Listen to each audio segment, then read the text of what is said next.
Like music, like radio.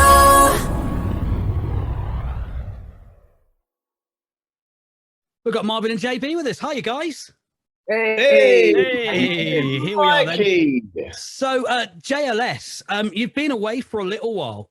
You've kind of done your own little thing, going off your separate ways, and we'll go back to that in a moment. But what I want to talk about is the band getting back together. You've just done an amazing tour around the UK. How did that all go? Yeah, I mean, it was amazing. It was so refreshing just to be back on the road. When we initially put the tour on sale, I think we went on sale with about 12 dates, so we had no idea what the response was going to be. Like you said, we've been away for the best part of about 7-8 years at that point.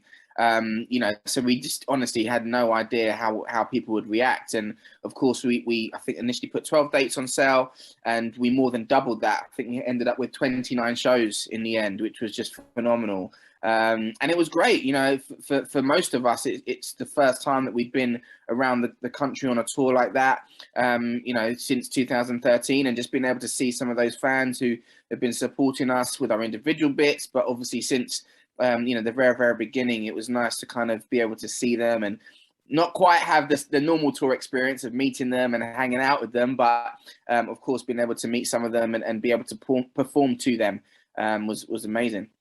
You've just worked on a brand new album, 2.0, which came out last week. What was it like getting back in the studio and working with the guys again? Yeah, it was it's interesting because initially when we went on sale with the reunion tour, beginning of 2020, there wasn't any plan really for new music. Then the pandemic started and put everything on hold. And then we had loads of time on our hands. It was like, should we just try some music? And we put the feelers out there. We got some tracks sent to us. We went back in with some producers we worked with first time around. We worked with some new producers. So we've been doing that for the best part of the last 18 months. And it was great, initially we was doing stuff remotely, working individually. And then as restrictions eased, we got back in as a four. And the album's come together really nice and really, it's like for us, like we never left off. A lot's changed in the last 8 years for us personally, but nothing's changed between the four of us, So it's almost like we pressed pause on JLS and then unpaused it in 2020/21. And JLS 2.0 was born, so it's been great. Do you have any particular favourites on the album so far? I'm sure obviously individually we all have our own favourites. For me, Priceless and Nothing Without You, I suppose are standout favourites.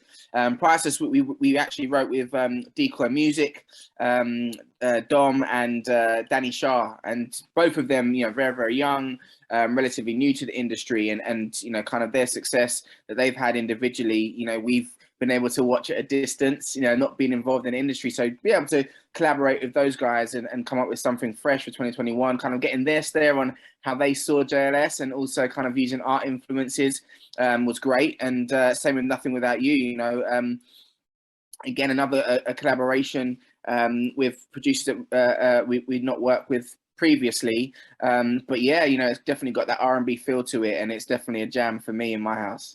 Did you miss doing music? I mean, you guys obviously went off and done your own thing in that 7 or 8 years pause. Did you miss doing the music together, or was it good to be able to get away from that and do your own thing? There's always an element of us, a part of us that would miss being together, but we were together in a non-work sense, occasionally, be it birthday parties and, christenings and weddings and whatnot.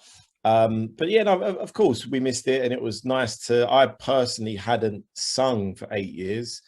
I've been working on music, like, producing house records and doing lots of DJing, but I hadn't sung for 8 years. So it's nice for me to get back behind the mic. And obviously for the four of us to get back together was really cool. Like I said, it was like we never left off. You've kind of done your own things as well. I mean, for you, Marvin, you've done a bit of the radio side of things, I mean, very successfully as well. And a lot of the TV stuff. Was that something you always wanted to do as well as the singing, or was it always about the music for you? No, a bit of everything, Growing up, I sort of did acting and dancing and singing when I was a kid. And then when I finished the band, I knew I wanted to stay in the music industry, but I didn't really want to sing. I wanted to take a break from singing. So that's why I started sort of producing house records and DJing. Obviously with DJing came a radio show that I've got. And then the presenting thing, that's always something that I wanted to do. I've worked on The Voice, and then more recently, my wife and I host the Hit List, which is on BBC One. So yeah, it's definitely, you know, it's like now you sort of spread yourself and you know, try your hand at different things. And if you're any good at it and enjoy it, then hopefully you can keep it going. And JB, I mean, you obviously went from being in a boy band in front of thousands of people, you know, every single night of the week, to going off and doing some farming. How did that go for you? Yeah, great. I mean, obviously, I still have the farm. It's still a huge passion of mine. But like Marv said, you know, for me, I've tried to channel anything that I do, obviously with the farming predominantly, into, you know, the I guess world of entertainment that JLS has kind of paved the way for. So similar to Marv, you know, I've been involved in lots of different TV shows, you know, still doing, you know, presenting and other bits and pieces within that genre. So yeah, for me, same deal, you know, and you know, I think for all of us, you know, JLS has been such an incredible platform for our individual endeavors. And of course, you know, that was, you know, we always felt that we needed to have that time as individuals, but, you know, it's been nice to be able to come back together and focus our efforts on JLS work again, you know, and this time, obviously, to have, you know, our children and our families experience it firsthand, it's been amazing. What do you guys do to kind of spend your time when you're not being JLS, you're not working on a farm, you're not presenting or anything like that? What do you do? Do you guys get together like on Discord and play like games like Farm Simulator or Euro Truck or something like that? Well, I introduced the boys to poker on the tour, which went down well, especially because, you know, I've played it quite a lot and JB hasn't. So he often lost. First couple of rounds, we didn't get any money involved, but you know, we pay for a little bit of change now and then. So that's something I've enjoyed, introducing the boys to poker.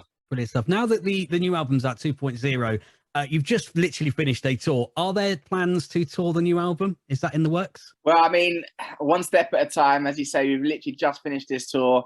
Of course, we were launching the album last week and this week. And of course, you know, into Christmas, I think we've earned a well-deserved break, which we're going to all sort of spend with our families. And then in the new year, of course, we'll regroup and sit down with all our teams and, you know, our label and just see how everything's done and kind of what we want to focus on for 2022. Brilliant stuff. Well, we're looking forward to what's going to be the next chapter for JLS. Just before you do go, though, are you a little bit worried about your album over the Christmas period? Because it's going to be battling up against some really big albums. You've got Adele coming out. You've got Ed Sheeran's album out. How do you think JLS is going to compete with those? Listen, it's just nice to be in the mix, you know. Obviously, Adele is a phenomenon, as is Ed Sheeran, you know, global artists who are doing an amazing job flying the British flag around the world. And they're two artists that only come along in a generation. You know, I don't think in our lifetime we'll see another Adele or Ed Sheeran. So, you know, fair play to those guys. And yeah, you know, for us to be in amongst the top 10 or top 5 of the album charts around this time of year is amazing, especially being away for so long. So yeah, it's really cool. And, you know, it's great to be a part of it.